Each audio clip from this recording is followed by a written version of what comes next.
Okay. Hey guys, this is Miss Mitchell back to do another read aloud. This story today is called John, Paul, George, and Ben. It's by Lane Smith.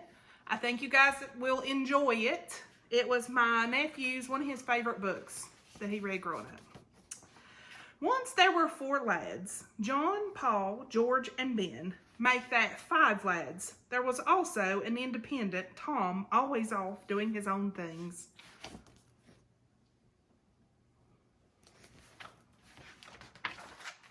John was a bold lad. At the start of every year, the students were asked to write their name on the chalkboard, and every year it was the same story. "John," his teacher would say, "you have lovely penmanship. John, your confidence is refreshing. But John, come on." I think you'll figure out, if you like history, who this is. John Hancock. We don't need to read it from space. A little fun fact, he wrote his name the biggest on the Declaration of Independence, so King George would make sure to see it. Paul is our next person in the story. Paul was a noisy lad. Before fun was invented, people joined bell ringing clubs. As a member of Boston's Old North Church, Paul spent hours practicing in the Belfry Tower.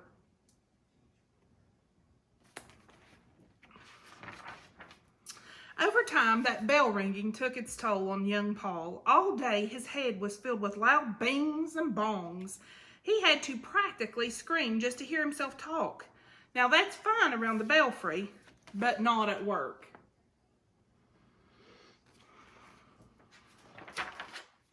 "Extra large underwear. Sure, we have some. Let's see. Large, extra large. Here they are. Great big extra large underwear." I don't think the lady seems too thrilled that he's yelling out that she needs the extra large underwear. Paul was like a bullhorn in a china shop. "Your wig? Yes, it's coming. And your polka dot shirts are coming. And the pink breeches are coming." Can you guess what historical figure this one is? It took many years and a midnight ride for people to finally appreciate his special talent. The redcoats are coming. The redcoats are coming. Everyone except that big underwear lady. She was still mad. And that was Paul Revere. George was an honest lad. One day he took his shiny new hatchet and chopped down his family cherry tree.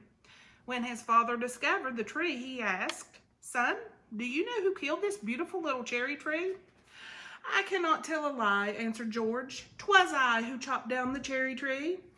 "Then run to my arms, dearest boy," cried his father, "for you have paid me for it for 1,000-fold with your honesty." "Really?" George said. "In that case,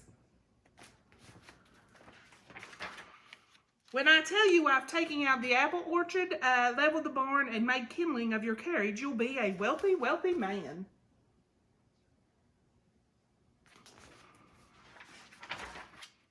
That was George Washington, the father of our country. Ben was a clever lad. Not only did he have a saying for every situation, he generously shared them with anyone, anywhere, at any time. "Fish and visitors stink after 3 days."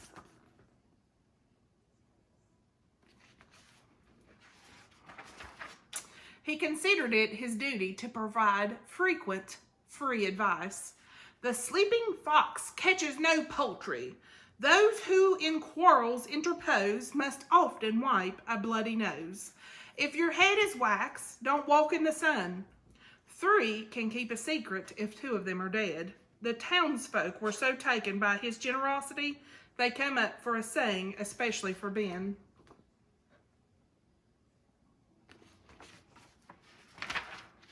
"Please shut your big yap." And that's about Ben Franklin. I like it, said Ben. Short and to the point. Work a turkey or a fox in there, and I think you've got something.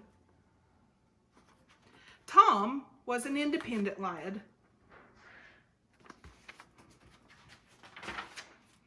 One day, his teacher, Mr. Douglas, asked the class to make birdhouses by gluing macaroni to ye old balsa wood.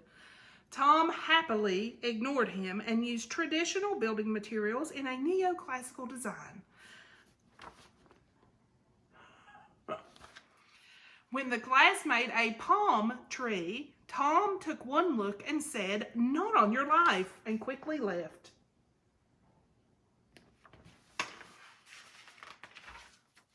To sketch his own tree. Young Thomas, fumed his teacher, Douglas, would you mind explaining to the class why you insist on working so independently? Certainly, said Tom. In fact, I've taken the liberty to list the very reasons. Fear not, sir, I've used small words for benefit of the dullards. Tom learned the power of his words that day. Mr. Douglas told him to pursue all the life, liberty, and happiness in the world he wanted. Independently in the corner, the others pursued lunch. The rest is history. Say, you want a revolution? Well, John, Paul, George, Ben, and Tom sure did. In April of 1775, they've got one.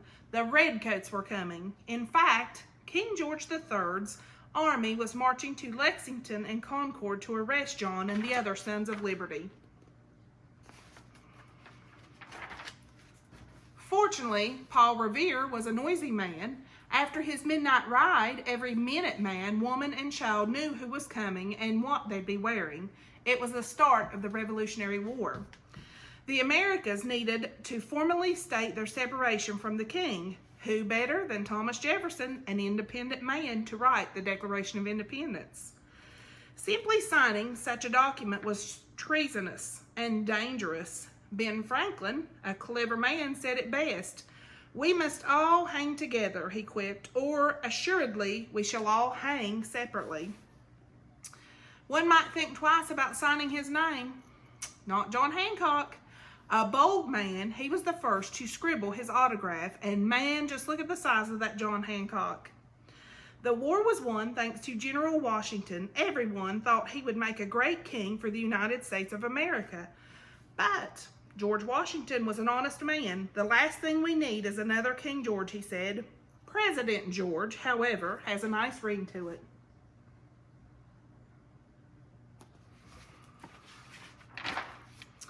Ye old epilogue. So this one has an epilogue too, which means it wraps up the story and tells you what happens after. George didn't live in the White House like all the other presidents. He was asked to live in New York City, where there aren't so many trees. The end. So, I hope you guys like this story. It's actually one of my favorites too because I like history. And this is based on a true story. They just imagine what the characters might have been like when they were children. So if you're interested, you can check it out online.